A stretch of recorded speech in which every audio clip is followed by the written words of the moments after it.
In this short video, I'm going to show you something I recently discovered in my garden. It's early spring, and as I was walking around, these little balls caught my eye. They were scattered all over my garden.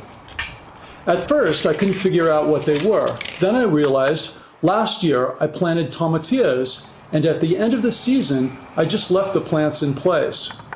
What I'm seeing now are the dried pods. They're incredibly light, almost like feathers. The outer papery shell is called a calyx, and it completely surrounds the fruit. But here's what really struck me.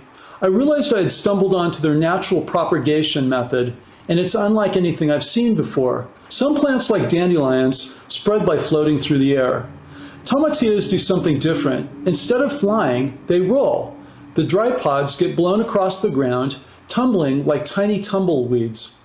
They actually remind me of packing peanuts. If you've ever tried to throw those away, in the wind you'll find out that they scatter everywhere. That's exactly what these are doing in the garden.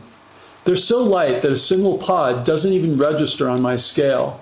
I have to weigh 15 of them just to get a reading, about 10 grams total. Let's open one up and see what's inside. By the way, I'm Tim, an electrical engineer who applies engineering principles to gardening. If you enjoy learning how science and engineering can solve everyday gardening problems, consider subscribing. Inside the calyx, you'll find a shriveled tomatillo fruit packed with seeds. If you want to germinate them, you'll need to remove the dried pulp. It often contains germination inhibitors. The easiest way to do this is to soak the seeds in water for an hour.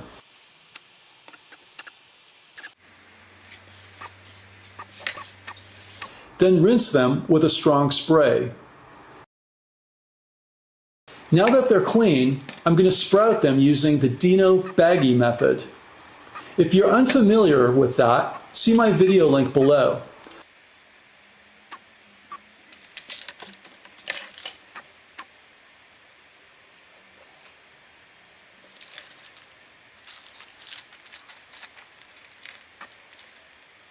I'm going to put them here under the grow lights to keep them warm. When you're young, everything feels new and full of wonder. But as you get older, those moments of surprise become harder to find. Now in my 60s, after watching hundreds of movies, I can usually predict the plot within minutes. But gardening has brought that sense of awe back to me. I'm constantly amazed by both the simplicity and incredible complexity of God's plant creations. Have you ever experienced the emotion of awe in your garden? Let me know in the comments down below. On this channel, we don't just follow gardening methods, we engineer new ones. If you've made it this far, I guarantee you'll enjoy my other videos, so you might as well subscribe.